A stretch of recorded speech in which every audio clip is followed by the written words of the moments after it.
Bon. Aïe, aïe, aïe, aïe. Bien. Alors, pourquoi on est là aujourd'hui? Tu sais pas? Oh, quand même. On est là aujourd'hui pour faire un gâteau au yaourt. Oui, mais bon, ça, de toute façon, on a dit, toute cuisine, tout ça, ça allait venir un jour. Oui, c'est vrai, mais pas de tarte à la rhubarbe. Pourquoi? Bref. Non, en fait, on est ici pour faire une analyse de film, comme le truc ce saladier. Exactement. En fait, on va faire un nouveau concept de vidéo en quelque sorte. En quelque sorte, c'est bien ce que je dis. Hein. Voilà. Où on va se filmer en train de regarder un film.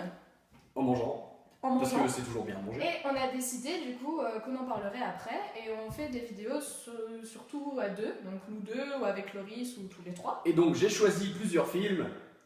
Elle en prendra un, celui qu'elle veut, qu'elle a pas vu et que j'ai pas vu, sauf un ou deux peut-être, mais bon, ça faut pas dire. Et elle a choisi la bouffe. Et à partir de là, et ben. Voilà. C'est parti. C'est parti.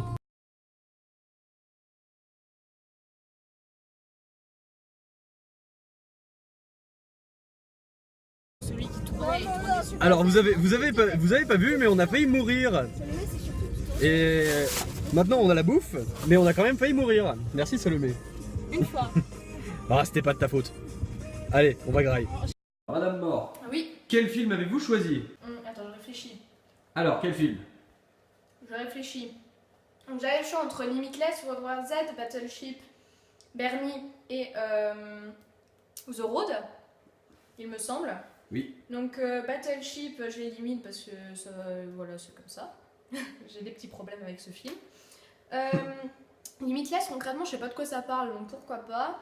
Bernie, j'ai l'occasion de le regarder à un autre moment, donc non. Donc je dirais World War Z. Non? Oh, comme tu veux. C'est pas une bonne idée? Oh, bah, comme tu veux. Après, moi, je sais que Limitless, il te plaira certainement plus. Je sais pas, ça faisait longtemps que je voulais voir World War Z, alors... Mais je l'ai qu'en français. Je l'ai pas en VO. Donc là, on a lancé le film sur mon ordinateur parce que ça galérait sur...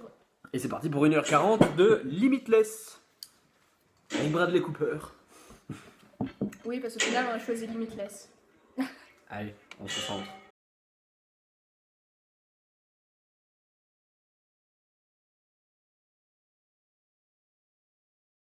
Alors, qu'est-ce qu'on a pensé de Limitless? Et précisément, de l'acteur principal qui est Bradley Cooper. Bradley Cooper. Oui, je sais, j'avais dit qu'il y aurait des abdos, mais malheureusement, on les voit pas. Ah si, à un moment, on le voit torse nu.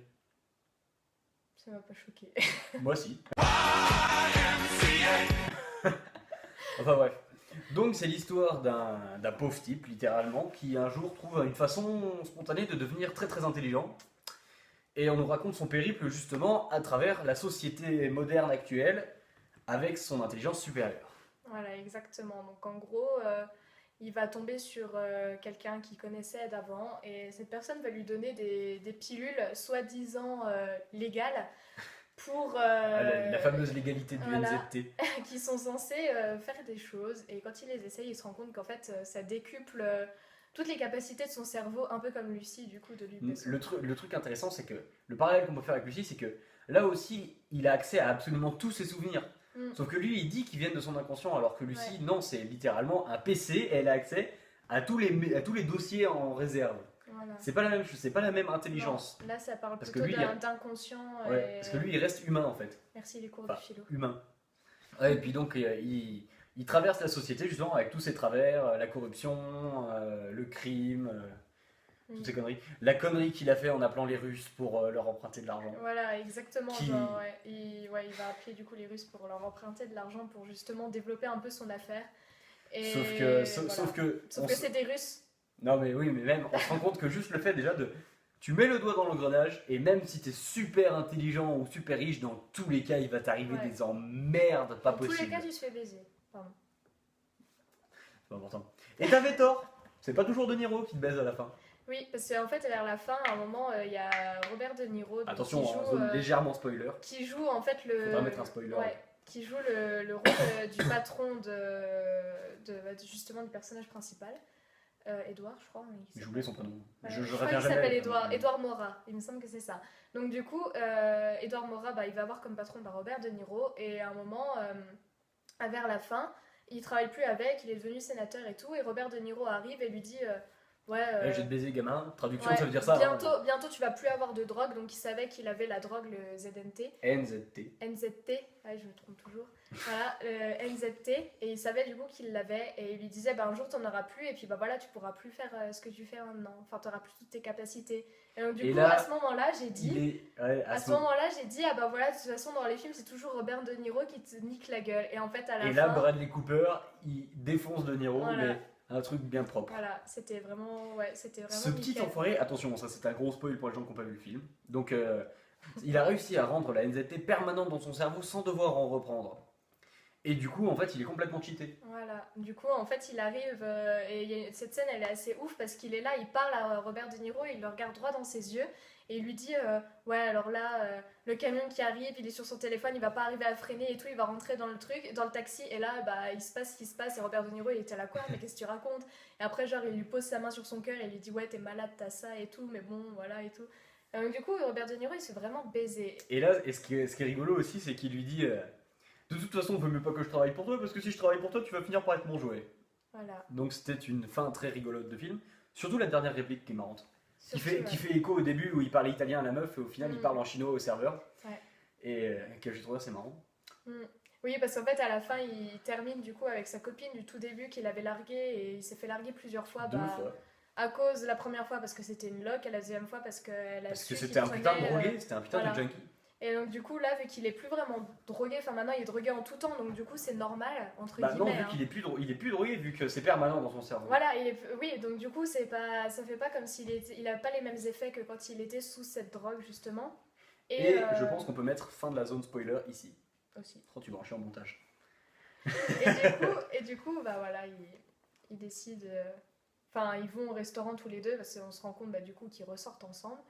Et là, il commence à parler chinois avec la serveuse, et là, il y a sa meuf qui le regarde et puis qui le fait. Et puis il fait bah quoi? Et là, fin du film. Et c'était plutôt heureux. C'était bien la peine de mettre une zone spoiler pour finir de spoiler le film après. C'est vrai. Non, mais du coup, maintenant qu'on est vraiment hors zone spoiler, on peut parler des aspects un peu plus philosophiques du film, ou un peu plus des idées. Alors, ce qui est intéressant, et des aspects techniques aussi. Ouais, aussi. Ce qui est très bien, c'est qu'ils ont fait un super travail de colorimétrie en fait pour tous les passages. Comme ça, on n'a pas besoin de voir la prise ou justement les manques de NZT, parce qu'à chaque fois justement qu'on voit qu'il est en manque ou qu'il en a, ça joue sur la colorimétrie. La vie est très terne quand il en a pas. Voilà, en fait, quand il est pas sous ZNT, NZT, il est justement des couleurs très sombres, dans les bleus, les gris. Un peu les mêmes tons que Man of Steel de Zack Snyder. Un peu, oui. Ou de Batman vs Superman. Je défendrai ce film jusqu'à maintenant. Un peu les mêmes tons que tous les films, de toute façon, DC Comics. Je sais pas, j'ai pas vu Wonder Woman encore. Je l'ai pas vu non plus, mais par contre, j'ai vu malheureusement Suicide Squad. Ah, mais j'ai pas l'intention de le voir. C'est pas un film. Enfin, c'est une bande-annonce.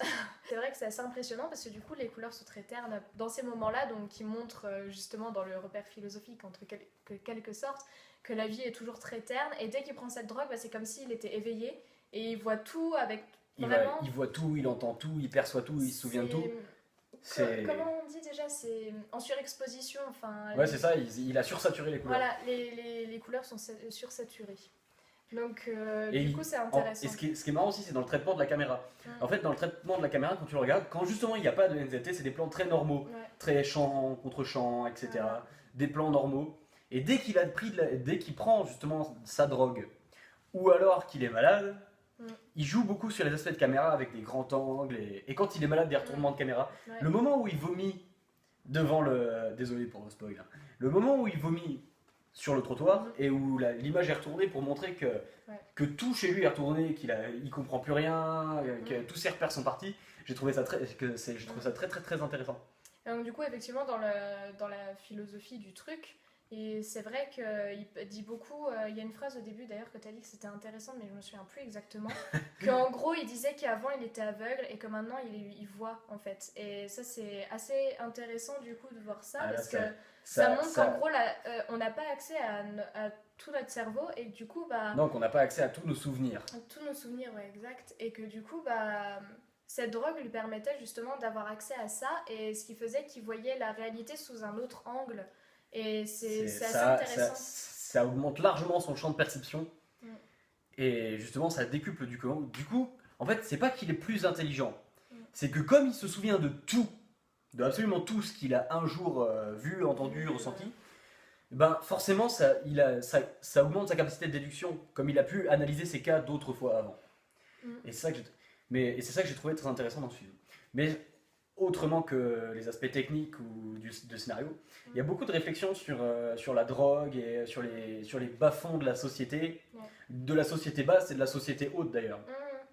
Quand tu vois que dans les hautes sphères, en fait, ils sont tous pourris, Voilà. il y en a 40, il y en a plus de 40 qui ont pris de la drogue et qui sont tous morts. En gros, quand il tombe sur le carnet d'adresse, il se rend compte que c'est quasiment tous des PDG et tout, et que qu'il y en a 3 sur les, je sais plus combien qu'il a appelé et qui sont morts. Ah oui, il y a 3 sur 7, je crois 3 sur 7. 6 ou 7 ou un truc comme ça, ouais. Sans compter l'autre qui meurt, sans compter l'autre avec qui ils étaient censés faire une fusion d'entreprise. C'est... Et oui, et puis en fait, du coup, c'est un bon... C'est pas vraiment un thriller, c'est un bon film d'action. Ouais, mais c'est en même temps un film d'action et en même temps un film d'anticipation. C'est intéressant. Bradley Cooper est très bon. Oui. Bradley Cooper est très bon. Bradley Cooper est toujours très bon. Petite référence à Parlons peu, parlons cul, Bradley Cooper. Pas faux, pas faux. Mais, J'y ai pensé en plus. Mais ouais, du coup, et en plus, ça aborde beaucoup de thèmes. Ça aborde les... au début, on voit qu'il est dans la société basse, donc dans la société normale, donc la masse de la population. Et après, on voit qu'il monte justement dans les hautes sphères de la société, tout en gardant une connexion avec la partie sombre de la société. C'est vrai, ça parle vraiment de... Bon, c'est la société américaine, hein, c'est pas la nôtre. Voilà. Heureusement d'ailleurs, parce que sinon, il n'aurait pas pu devenir homme politique aussi vite que ça. Est-ce que vous avez rempli le formulaire 24B? Vous avez oublié une croix là. Enfin voilà, donc c'est quand même... c'est très américain. C'est vrai que c'est très américain, et du coup ça fait vraiment... au début il est dans la merde. Dans la merde, même que l'autre il lui dit oh t'es un SDF et tout, enfin voilà. Et après, même quand il commence à faire à monter, on sent quand même qu'il est toujours un peu dans les bas. Je reviens sur le fait que ce soit américain. C'est très américain, mais c'est toujours implicite, c'est jamais explicite. Oui. On dit jamais America comme dans des films. Ouais. Bon, à part qu'il y a le gros cliché des États-Unis, c'est que le méchant il est russe. Oui, bon, c'est la mafia. De toute façon, la mafia aux États-Unis, t'as pas trop de choix. T'as la mafia italienne, parce qu'il est dans une grande ville, donc mafia italienne. T'as la mafia russe ou la mafia chinoise. T'as le choix. Tu sais, tu fais ta roulette truc. C'est pour ça qu'en fait, au début, il parle italien, après, il se fait emmerder par les Russes, et à la fin, il parle chinois. Eh ben voilà. Donc, le meilleur allié des États-Unis, c'est la Chine. Merci. Qui c'est qui a réalisé ce film? Je sais pas. Tu t'afficheras le nom du réalisateur par là. Je sais pas ce qu'il a fait d'autre comme film, mais... Voilà. Mais il a sûrement fait des bons trucs, je pense, du coup, parce que celui-là est très bien traité. Après, tu sais, si ça se trouve, c'est un peu comme le réalisateur de l'échelle de Jacob. Hein. Il a réalisé un bon film. Et après, plus rien. Et après, plus rien, ou avant, plus rien. Même si Limitless, à mon avis, malgré le fait que ce soit un très bon film, ne sera jamais un film très culte. Parce qu'il bouleverse pas assez les... En fait, c'est ça, c'est un très très bon film de divertissement qui peut t'amener à réfléchir un petit peu sur la drogue et tout. Il y a des bonnes réflexions sur la drogue aussi. Mais ce sera pas un film culte, c'est un très bon film. Ce sera pas un film culte, et c'est pas un film qui nous touche au tel point qu'on s'en souviendra et qu'on dira celui-là c'était vraiment ouf, faut que vous le regardiez. Vous pouvez nous dire, vous, qu'est-ce que vous feriez si vous avez accès à tous vos souvenirs? Donc à ça, qu'est-ce que vous feriez si vous étiez super intelligent en fait? Voilà. Pendant quelques heures grâce à cette pilule. Voilà, dites-nous en commentaire. En fait, t'as plusieurs phases, on peut faire ça comme un graphique. Au début, t'as la phase où tout va bien, où ça monte comme ça, la consommation. Après, t'as toute la phase où c'est de la merde, où il est malade, il en peut plus. Il est malade, il comprend pas trop et tout. Et après, t'as toute la phase de sevrage comme ça. En fait, c'est un junkie très classique. Bradley Cooper. Bradley Cooper. Pourtant, c'est pas un homme classique. Bradley Cooper. Mais au final, voilà, c'était quand même un bon film. Donc, on lui donne le label Les Salés. Le label là, tu sais, tampon. Le label, voilà. Sur 10, tu lui mettrais combien? Pour l'acting, déjà, franchement 2. Parce que De Niro, Bradley Cooper, ils jouent tous très très bien. Donc alors oui, on est obligé de finir ça en bagnole parce que madame est pressée. Ensuite, la technique, c'est vraiment des techniques qui m'ont plu, même si c'est pas des effets renversants. Je pense qu'il mérite quand même au moins 1,5 sur 2, moi, de mon point de vue. Tu diras le tien après. Oui. Donc moi, je lui mettrais 1,5 sur ça. Ensuite, les idées, bah franchement, c'est des thématiques vues et revues, mais qui sont bien traitées, donc c'est pareil, on peut lui mettre 1. Parce que c'est bien sans être exceptionnel. Donc 1. Après, le scénario, franchement, c'est un truc où on s'attend pas à voir la fin. C'est quelque chose qui est vraiment intelligent et intelligemment traité. Donc pareil, il a 1,5. Donc 3, 4, 6. Et moi, c'est franchement un film que j'ai vraiment beaucoup aimé. C'est pas dans ma top list. Ça dépasse pas les limites. Mais c'est vraiment un film que j'aimais, donc je pense que je lui mettrais quand même 1,5. Ce qui fait que moi, de mon point de vue, je lui mets quand même 7,5 sur 10, ce qui n'est pas mal. Ce qui est une bonne note. Ça lui fait 15 sur 20. Ouais. Et vous, ma chère Salomé, en acting? Eh bien, moi, je vais me concentrer sur ma route, donc je vais pas trop regarder à la caméra. Hein, non, mais bien sûr, bien sûr. Alors, nous tue pas, nous tue pas. On a déjà failli tout à l'heure, c'est bon. Alors, pour l'acting, moi, pareil, je mettrais 2 sur 2 parce que bon, je connais pas trop Bradley Cooper en tant qu'acteur, mais j'ai quand même été assez étonnée. Bradley Cooper. Il est vraiment bon quand même. Et Robert De Niro, bah, c'est Robert De Niro quoi. Tu peux pas lui mettre en dessous de 2 parce que sinon il te défonce. Voilà, le parrain, tout ça, tu connais. Ah, mais tu as dit que tu apporterais le café. Exactement, donc voilà. Donc, Ensuite, la technique. Voilà, la technique. Les effets sont vachement bien foutus quand même. Enfin, c'est pas des trucs de ouf comme a dit André, mais c'est quand même vraiment bien foutu. Donc du coup, je pense que 1,5 pareil, c'est vraiment pas mal. C'est une bonne note, je pense. Alors, les idées. Voilà, donc les idées maintenant, pareil qu'André, encore une fois, les idées, c'est vrai qu'elles sont. T'avais mis 1,5 hein, pour les techniques. Oui, j'avais mis 1,5. Ok, d'accord. Les idées, pareil, c'est vrai que c'est des idées quand même bateau un peu entre guillemets parce que voilà. Mais qui sont quand même traitées Voilà. d'un point de vue pas forcément toujours vu. Voilà, mais qui sont bien traités et d'un bon point de vue. Enfin, ça a été fait avant Lucie, donc on peut dire clairement que Lucie a repris Limitless. Ah, Lucie, c'est de la merde, hein, moi j'aime pas. Voilà, je l'ai pas vu et j'ai pas voulu le voir. Et du coup, voilà, donc les idées, pareil, je mettrais peut-être un peu plus qu'André, je mettrais peut-être 1,5 parce que j'ai bien aimé quand même. Après, c'est quoi ça? C'est la scène? Ouais, les scénarios. Ah oui. Alors pour le scénario, donc au final, le scénario, moi j'ai vraiment bien aimé. C'est vrai qu'on s'attend pas à la fin. Le mec il devient président des États-Unis quand même, c'est pas rien. Non, il est sénateur. Oui, enfin il va devenir Oui, président, il veut c'est devenir sûr. président. Non, il va devenir président, c'est sûr. Ouais. D'ailleurs, on en a pas parlé, mais il y a une série Limitless que j'ai absolument pas vue. Moi non plus. Et il faudra que je regarde s'il est président dedans ou pas pour voir si j'avais raison ou pas. Ouais. Mais du coup, ouais, pareil, voilà, le scénario est vraiment bien foutu, quoi. Le mec, il arrive vraiment à ses fins. À la fin, on s'attend vraiment pas à ce qui va se passer. Donc voilà, je trouve que c'était vraiment bien foutu. Pour le scénario. Du coup, scénario, je mettrais 1,5 quand même. Ok. Et puis bah, est-ce que je l'ai aimé? Bah non, je crois que ça s'est entendu. Si, j'ai vraiment bien aimé le film.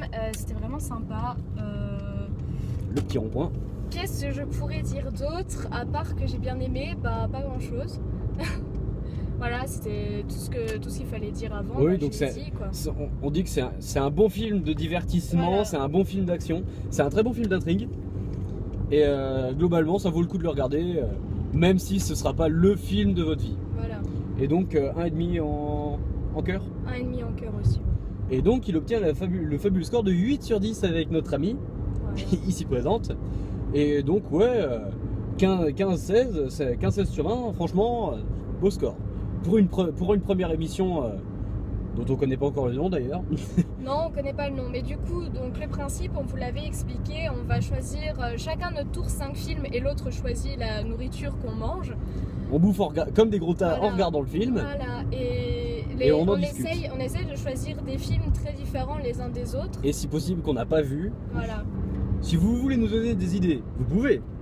Mais après ce sera toujours un peu du hasard. D'ailleurs on avait voulu regarder World War Z, mais on n'a pas pu parce que pour plusieurs raisons. Et surtout je me rends compte a posteriori que heureusement qu'on n'a pas regardé World War Z parce que il dure quand même 2h20 et on n'aurait pas eu le temps de le regarder On aurait été dans la merde. déjà qu'1h40. On est un peu short Ouais. niveau time.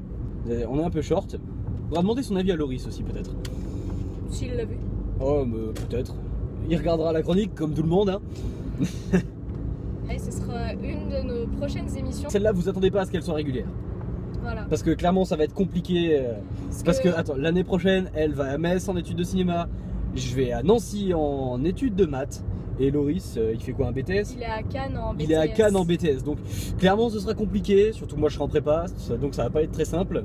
Parce qu'avec André au début on avait prévu de se voir un peu, mais vu qu'il va en prépa, bah, il me laisse un peu tomber. Ouais, non, mais j'ai pas fait exprès. À la base, je pensais être pris à la fac. Et finalement, APB il m'a fait oh, au fait, la fac est supprimée, vous avez été pris dans la prépa que vous demandiez. C'est Et du coup, vous attendez pas à ce que ce soit régulier. Même si, moi, franchement, c'est un format que j'adore. Voilà. Après, là, pendant les vacances, on va essayer de se voir tous les trois. Et donc, du coup, avec mon cousin, on a prévu d'en faire plein d'avance. Comme ça, même si on se voit pas trop l'année prochaine, vous aurez quand même des vidéos à deux. Et d'avance, parce que Et d'avance, ouais. Et on va peut-être réussir à en faire une à 3 pendant les vacances. Oh, bah plusieurs, j'espère. Ouais, moi aussi. Avec des films. Des films. Et donc voilà, donc c'est la fin de cette chronique. Et on a plus de 40 minutes de rush, donc bonne chance à la monteuse. Et bah bonne chance, portez-vous bien. Et voilà, et comme vous le savez, bah likez la vidéo. Voilà, tout le blabla que tout le monde vit d'habitude, likez, partagez, commentez. Abonnez, tout ça. Dites-nous voilà. ce qui va bien. Et si vous aimez pas, mettez un pouce noir et dites-nous pourquoi. Ça peut toujours être utile. Mais toujours des messages constructifs, pas des trucs oh c'est nul, espace de connasse. Eh, Voilà. oh là là là là, oh là là là, ils ont 30 cm d'écart, lol. Bon voilà, salut. Voilà. Et regardez des films. あなたのそばを